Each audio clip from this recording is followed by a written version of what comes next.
Bueno, buenos días para todos. En primera instancia, agradecer al Departamento de Cardiología de la Fundación CardioInfantil por la invitación. La charla que me invitan a exponerles es cómo impacta o cómo afecta la fracción de eyección en la decisión del tratamiento con quimioterapia.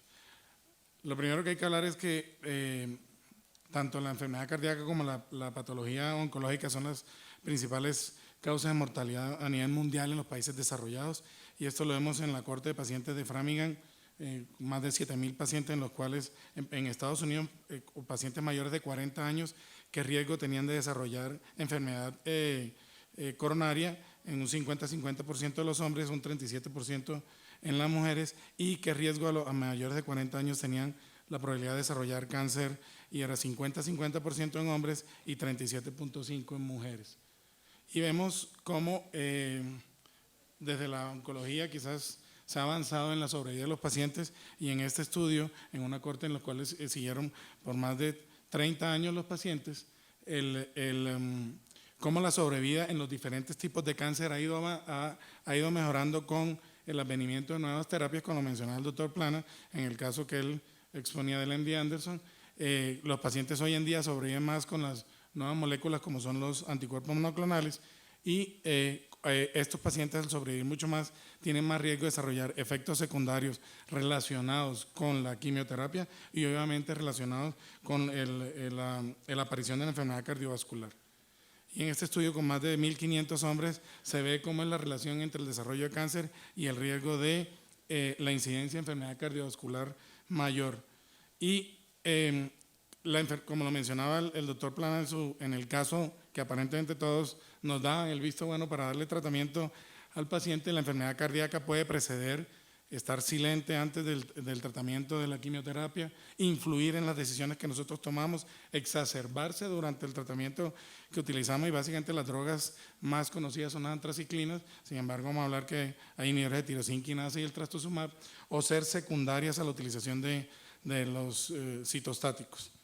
Y vemos como los pacientes hoy en día se han vuelto más crónicos, a pesar de ser enfermedades estadio 4 metastásicas, la mortalidad ha ido disminuyendo en todos los tipos de cáncer, pero se mantiene en ascenso o estable en la parte cardiovascular, de etiología cardiovascular. Y si bien hoy en día se ha logrado que el paciente sobreviva mucho más tiempo, esto tiene un precio, y vemos cómo los pacientes con estados tempranos de enfermedad de cáncer de mama, que la intención del tratamiento es curativo, tienen 4 veces más riesgo, más probabilidad de morir por afecciones no cancerosas, y de estas el 45% son de naturaleza cardíaca. Y vemos cómo las terapéuticas, tanto en cardiología como en oncología, se sobreponen sin que haya un estudio que evalúe su relación. Y vemos en el caso de los antiangiogénicos, como a la columna a la izquierda, en el tejido tumoral, cuando sobreexpresa normalmente el VEGF, que es el factor de crecimiento vascular endotelial, en los tipos de tumores, dependiendo del tipo de medicamento que utilice, como lo es el bevacizumab, el sorafenib en hepatocarcinoma, el sunitinib en cáncer renal, o el bevacizumab también en cáncer de pulmón o en cáncer colorectal, va a producir los diferentes efectos en el tumor. Pero en el tejido sano también vemos que la expresión normal del ER2 va a producir alteraciones en la remodelación cardíaca, alteraciones microvasculares en la rarefacción, lo cual va a conllevar a una disfunción endotelial y a una vasoconstricción, y obviamente en tejido sano como el riñón va a poder producir glomerulopatía dependiendo del tipo de medicamento, proteinuria o crisis o nefropatía hipertensiva. ¿Cómo utilizamos? ¿En qué contextos se utilizan la quimioterapia en los pacientes? Hay 4 contextos principales. Neoadyuvante es cuando yo trato de evaluar la quimiosensibilidad del tumor, aquel paciente que no puede ser llevado a terapia radical inicialmente por el tamaño tumoral y tengo riesgo de que los bordes tumorales, los bordes de sección sean positivos para compromiso tumoral. Lo otro que buscamos es facilitar el control local y también las micrometástasis. Cuando utilizo yo el tratamiento adyuvante es aquel paciente que ya ha sido llevado a cirugía y que lo que busco es reafirmar el control de la enfermedad y reforzar el tratamiento de las micrometástasis. Más adelante el doctor Torres nos va a hablar de la radioterapia. Nosotros lo utilizamos de manera concurrente con quimioterapia, que lo que se busca es consolidar nuevamente la respuesta local con efectos sistémicos también contra la enfermedad.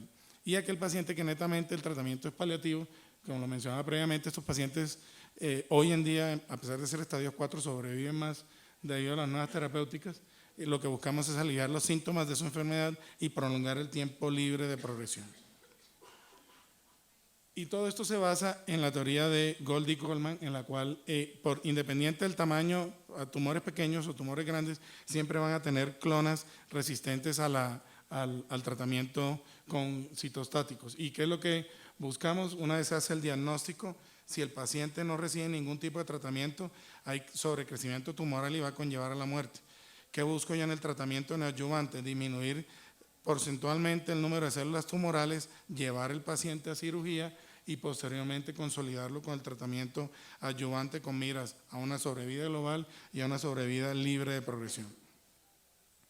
¿Cómo se decide el tratamiento? Obviamente los factores, como lo hizo el doctor Plana, ir a preguntarle al paciente los antecedentes, la historia clínica, los antecedentes personales, qué tan funcional es el paciente, las pruebas diagnósticas, y eso sí nos compete todo, la fracción de eyección, el electro, dependiendo del tipo de medicamentos que vamos a utilizar, y las diferentes combinaciones de citostáticos.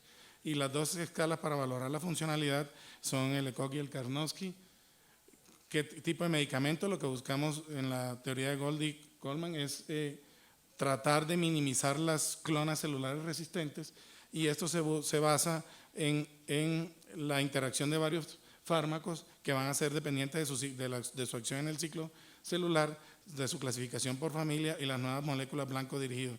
No me voy a detener aquí a hablar, hay medicamentos que son fase y no fase específicos y ciclo específicos, las diferentes familias citostáticos con las que contamos, y los antimetabolitos, los alquilantes, los alcaloides de la vinca, el cisplatino y sus derivados, y los misceláneos en donde están las moléculas pequeñas, los inhibidores de tirosinquinasa, los anticuerpos monoclonales. ¿Qué conlleva todo este tipo de tratamiento? Las toxicidades, y más adelante el doctor Plana nos va a hablar del tipo 1 y tipo 2. Nosotros tenemos toxicidades tempranas, que son de días y horas, ahí están los ejemplos. Inmediatas, tempranas, que son de días a semanas, de diferidas, que son semanas a meses, y tardías, que son meses a años. Y en el caso de las antraciclinas, que es de los medicamentos más estudiados con efectos cardiovasculares a largo plazo, es hasta 20 años. Y vemos cómo nuestros medicamentos pueden en tejido sano afectar el daño, pueden producir daño miocárdico afectando la apoptosis, produciendo más proteinopatía y autofagia, y disminuyendo a nivel de miocardio la generación de progenitores cardiovasculares, la vasculogénesis y obviamente los factores de crecimiento. Como vemos, la lista de medicamentos disponibles para el tratamiento de cáncer y sus múltiples combinaciones, todos estos medicamentos tienen impacto directo o indirectamente sobre el nivel cardíaco, y obviamente va a influir en el tipo de decisión que vamos a tomar en cuanto al tratamiento a utilizar de acuerdo a los antecedentes del paciente y, como lo mencionaba, de acuerdo a las pruebas de valoración inicial. Y estos son los mecanismos de acción por los cuales se explica en un tejido sano los citostáticos, cómo pueden producir daño, sobre todo a nivel del ATP, cómo pueden producir daño a nivel del DNA, cómo pueden producir daño a nivel de liberación de radicales de oxígeno, la apoptosis, o daño a nivel endotelial, o la generación de autoanticuerpos. Y en el caso, creo que la enfermedad más frecuente es el cáncer de mama, tenemos las diferentes opciones de acuerdo al contexto en el cual lo vamos a utilizar.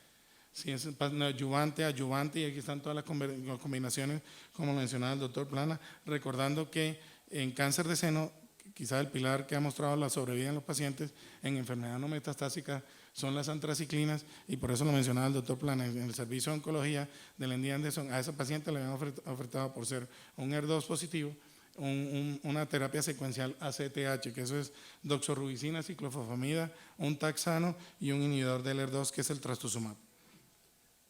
Hablando de las antraciclinas, que es la piedra angular del tratamiento en este tipo de patologías, producen un daño a nivel del estrés oxidativo, alteran la contractilidad miocárdica, hay alteración en la regulación del calcio y en la apoptosis. Producen diferentes tipos de toxicidad aguda, temprana y tardía, hasta 20 años están descritos y es dosis dependiente. Y estos son los riesgos a los cuales se expone un paciente cuando yo como oncólogo decido qué tipo de terapia voy a plantearle.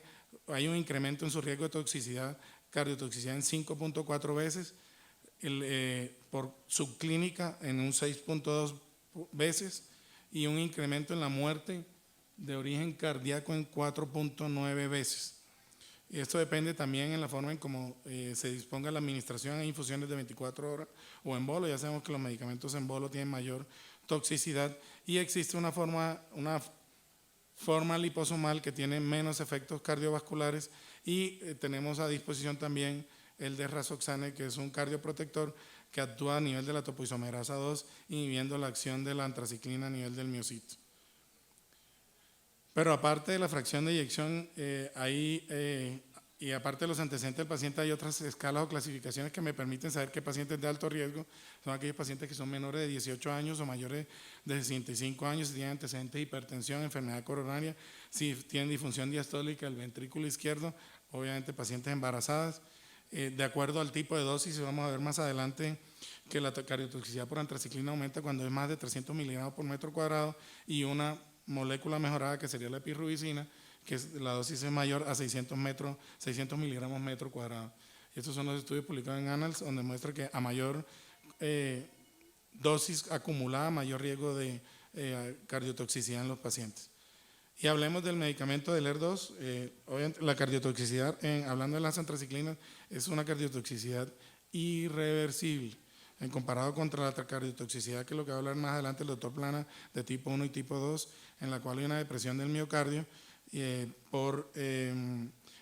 porque el ER2 se sobreexpresa en el tejido cardíaco y favorece en el desarrollo embrionario también cardíaco, protege contra el corazón contra cardiotónicos y su relación es inversamente entre la disfunción cardíaca, entre la disfunción del ventrículo izquierdo y la presencia de falla cardíaca. Estos son los estudios con más de 7.000 pacientes en los cuales vemos la cardiotoxicidad por trastuzumab es reversible. ¿Qué hacemos nosotros? Cuando se coloca el trastuzumab se está haciendo seriadamente cada 3 o 4 ciclos un ecocardiograma para mirar la fracción de eyección, que es lo que dicen las guías de manejo. A este paciente, si se le disminuye un 10% la fracción de eyección, debo suspender el medicamento 4 a 6 semanas, volver a tomar un nuevo ecocardiograma, ver si se normaliza la fracción de eyección y ajustar el medicamento. Si nuevamente hay depresión de la fracción de eyección, se debe suspender como tal el anticuerpo monoclonal. Vemos que la cardiotoxicidad desarrollada por los citostáticos tiene un amplio rango de presentación, donde lo que principalmente se ve la primera manifestación es la disminución de la fracción de eyección. Esto va a conllevar la presencia de falla cardíaca.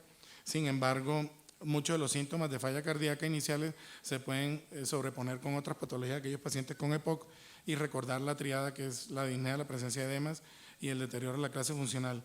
Y en este estudio publicado en el JCO en el 2004 muestra que tan frecuente es el reportar los síntomas relacionados con el uso de la quimioterapia y vemos como uno de los principales síntomas, que es la disnea para la disnea, que sería uno de los primeros síntomas para la determinación de falla cardíaca, es de los que menos relacionamos como efecto adverso con la quimioterapia.